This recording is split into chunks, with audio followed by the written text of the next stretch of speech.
Now you talked about planting your flag, and I think you're holding one of your flags in your hand there. Yeah. You want to talk about your Fender Strat? Yeah, I'll talk about it. Come on, tell me about it. I'll talk to you about it, man. I'll talk for a long time about this thing. Because any of you guys here that brought a guitar with you or play guitar, I mean, seriously, can you imagine? Like, you designed this guitar and your name's on it, and it's a signature artist model. I mean, dude, that's like, I mean, they give, the people that get opportunities like this are Eric Clapton, Stevie Ray Vaughan, Jeff Beck, you know, other guys like, that don't immediately come to Yngwie Malmsteen. Yeah, Yngwie, you know, but I mean, seriously, you got to be it's a very prestigious opportunity. So when they contacted me, I was very flattered, to say the least. And I mean, dude, I've been endorsing Fender since I was 16 years old. So we've had a long relationship together. And, you know, this was like a dream come true. So anyways, to get to the instrument itself, what we did, first of all, they approached me about doing, you know, they said, well, we can do a bunch of different models and stuff. But I really wanted to make the first models a realistic price point, you know, because there's a lot of young guys, man, and girls that come to our show and they play, and I wanted them to really, for the instrument to be within their grasp. I didn't want it to be like a $4,000 or $5,000 guitar that they would have to save a really, you know, like a 17-year-old dude is going to have to mow a lot of yards to get that. So, you know, I talked to him, and the Mexican plant has come a long way, man. Their guitars, they're putting out some really beautiful instruments, and so we decided to team up with the Mexican plant for the first editions of my guitar. So we took my 61 Strat and I've used it as the foundation for this guitar. So the neck on this guitar is supposed to be identical to my 61 Strat. All the dimensions and everything. The one thing that we did change was we put a 12-inch radius on the neck rather than the normal one, because it gives you a little bit of a flatter profile, and it's better for bending strings, and especially with these big frets on here. But the profile of the neck was very important, so it's like a copy of the neck off my 61 Strat. We put a matte or a satin finish on the back of the neck because, in my opinion, the real thick lacquer kind of holds me up a lot. You know, I feel like it's kind of, sometimes I fight it. So the satin finish it opens you up. It gives you some freedom to move up and down the neck faster. On my 61 Strat, and actually a lot of my guitars, I had custom shop guitars that I had made and stuff, and I just take the finish right off the back of the necks, but they can't sell them like that.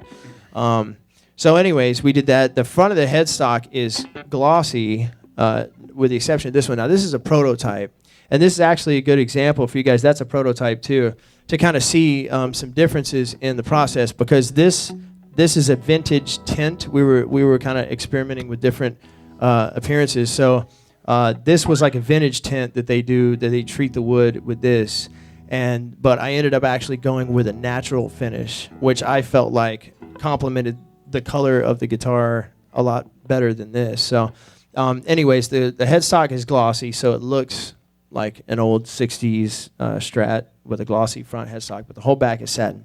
We used the big, huge jumbo frets because, in my opinion, first of all, I play heavy gauge strings. You know, like what I'm playing now is 11, 14, 18, 28, 38, 58. Sometimes I'll go higher in the studio. Sometimes I'll do a 12, a set of 12s. And then if I've been a real bad boy and not played guitar for a while, and I have to go out and do like 5 nights in a row and it's going to eat my fingers up, every once in a while I'll do 10s, but I really don't. I really like to do 11 is a really happy medium for me. But if you can play the big strings, you need something to help you grip them. You know, so these big frets really enable you to bend those strings and to get underneath the string and dig in and bend comfortably. So we got that. We got the frets. We got the neck profile.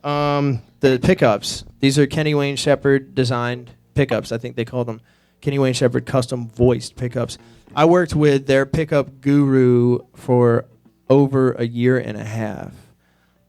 designing pickups, and we tried all kinds of cool stuff. Like at one point, I have one of the prototypes at home where I tried to do a reversed pickup where we actually flipped the pickup backwards and reverse wound it, but it's kind of like a la Hendrix or one of those guys that takes a right-handed guitar and strings it upside down. So, but this was like a right-handed guitar. But anyway, so the pole piece that's actually on the high E string would have been down here on the low E string, and it gives it an interesting, tonality to it. But we ended up not going with that. But we tried a lot of different things, different windings, different heights for pole pieces and stuff, and I basically just kept going. It could have gone on forever. I mean, you can really get, if you're really into your instrument, you can get really obsessive about that stuff and the details. But we got a really great sound. I was really happy with it. I actually focused a lot of time on the neck and the middle pickup and the marriage between the two when you select, the second position, because I never really had a guitar that sounded exactly the way I wanted it to in that position. I always felt like it lacked a little bit of clarity, like just the overall tone range. I wanted some real crisp high end on top, but not sacrificing any mid range or low end. So we focused a lot on that position right there. So these are the Kenny Wayne Shepherd pickups, and we also wired the tone controls to be able to manipulate all three pickups. I think on most Strats, I think the bridge pickup is not wired to a tone control at all, which makes it slightly hotter, gives it a little bit more output, but I felt like it was very important to be able to dial back the high end on that if you wanted to. And then, we got the Graphtec saddles. I've been endorsing Graphtec since I was like 17 years old. It really helps with string breakage, man. I mean, you basically, if you break a string with these saddles on here, it's probably because the string was too old or there was a flaw in the string. It has that, a lot of times I was breaking strings on my old saddles on my 61 Strat because it was wearing through the nickel finish and it was creating a groove and it was basically just slicing the string off. But these Graphtec saddles are really great. And then the appearance, we have a Sunburst, and then we have this white one, and my wife hand painted this cross, and I wanted her involved. She's a really talented artist, and so she painted this cross, and then the guys at Fender took her artwork and manipulated it, put it into a computer, and they make it into a decal. They paint the guitar white, they apply the decal, and they clear coat over it.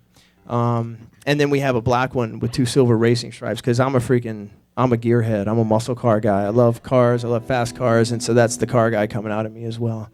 And, that's about it, man. I mean, they're great guitars. I'm very proud of them, man. I feel like, Fender did a good job on them. And we're talking about doing some more stuff in the future. So I highly recommend checking these out.